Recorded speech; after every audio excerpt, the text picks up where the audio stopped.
Bonjour docteur, Oui, bonjour. pouvez-vous nous parler de la chirurgie esthétique des seins, un des traitements les plus plébiscités par nos patientes?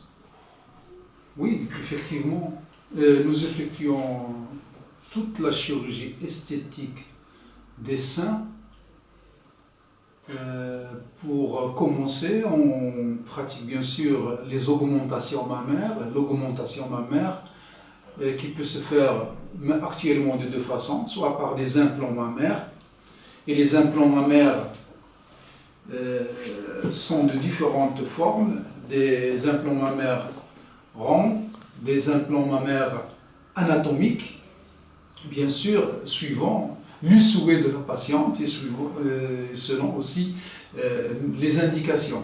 On ne peut pas, par exemple, poser des implants mammaires parfois ronds chez une patiente qui a tendance à avoir un sein en poire, comme on dit en poire. Donc, le souhait, c'est d'avoir des implants anatomiques. Ce qui va permettre de galber la poitrine et de combler le creux justement? Oui, alors bien sûr, pour galber et pour combler on met des implants. Ces implants vont bien sûr galber, donner un décolleté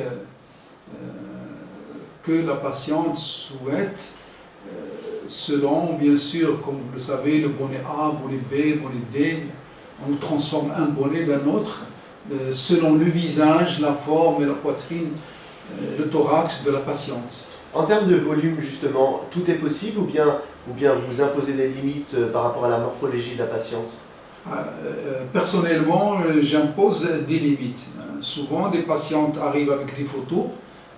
Docteur, je voudrais bien sûr, comme ces seins-là, parfois on leur dit non, on ne peut pas avoir ce genre de sein. Parce que moi je suis très limitatif dans mes indications. La patiente, bien sûr, elle a le droit De vouloir justement mais parfois cette patiente elle est fine, elle est mince et on ne peut pas mettre plus, sinon parfois il y a des complications. Je vois. Parlez-nous du lipofilling mammaire, très demandé actuellement.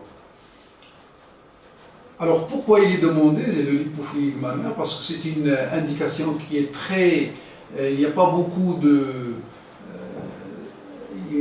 l'opération ne comporte pas beaucoup de complications, il n'y a pas de grande chirurgie, hein. C'est un petit trou avec une aiguille, on introduit la graisse, bien sûr après l'avoir préparée, sauf que cette technique aussi elle a des limites.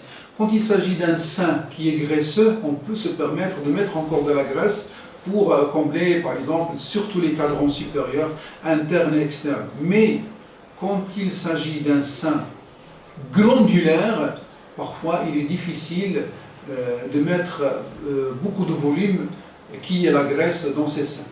Très bien. Mais c'est une indication qui est maintenant très demandée. Et vous le prélevez la graisse à quel endroit? Alors, bien sûr, la patiente qui demande d'avoir de la graisse au niveau des seins, il faut l'examiner. Tout à fait. Exceptionnellement, il n'y a rien, il n'y a pas de graisse. Donc il y a une autre indication, c'est les implants mammaires. Mais quand il a de la graisse, en général, c'est au niveau du ventre, au niveau des hanches, les poignées d'amour. Et parfois, quand c'est insuffisant, on peut aller dans d'autres endroits, tels que la face interne des cuisses, les culottes de cheval, et parfois la face interne des genoux. Très bien. On dit qu'il peut y avoir une résorption de 30 à 40% au bout de quelques mois. Est-ce vrai? Et si oui, comment peut-on garantir un certain résultat? Alors, bon, le résultat il n'est pas garanti à 100%, comme vous le dites, il y a une résorption. Cette résorption n'est pas très statistique, mais il y a des patientes où la graisse reste presque à 80-90%.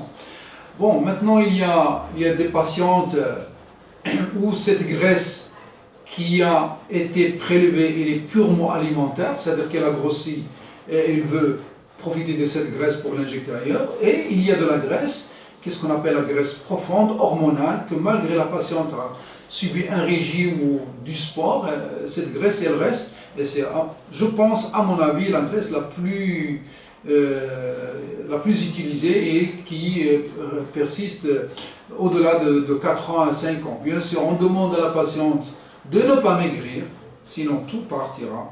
On demande à la patiente de ne pas grossir, sinon ses seins vont grossir. D'accord, on va dire que le résultat sera stable tant que la personne aura une bonne hygiène de vie et pas un effet yo-yo sur sa morphologie. Oui, bien sûr.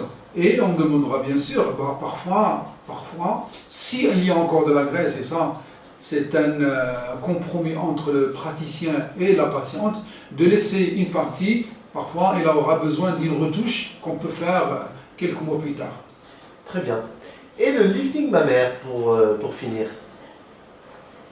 Alors, le lifting mammaire, il y a des nuances. Hein. Les patientes ont toujours tendance à minimiser et ils parlent de lifting alors que c'est une véritable réduction. Le lifting mammaire, oui, on le fait.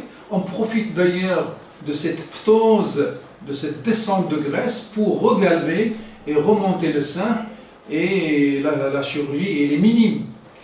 Alors que la réduction mammaire, on enlève quelque chose parce qu'il y a une hypertrophie glandulaire et graisseuse. Revenons à lifting, parfois le lifting il est limité à juste une petite cicatrice circulaire pour remonter le sein, le lifter, parce qu'il n'y a pas une ptose, mais quand il y a une ptose, ça ressemblera à une réduction mammaire. Je parle des cicatrices. Très bien. Je vous remercie, docteur.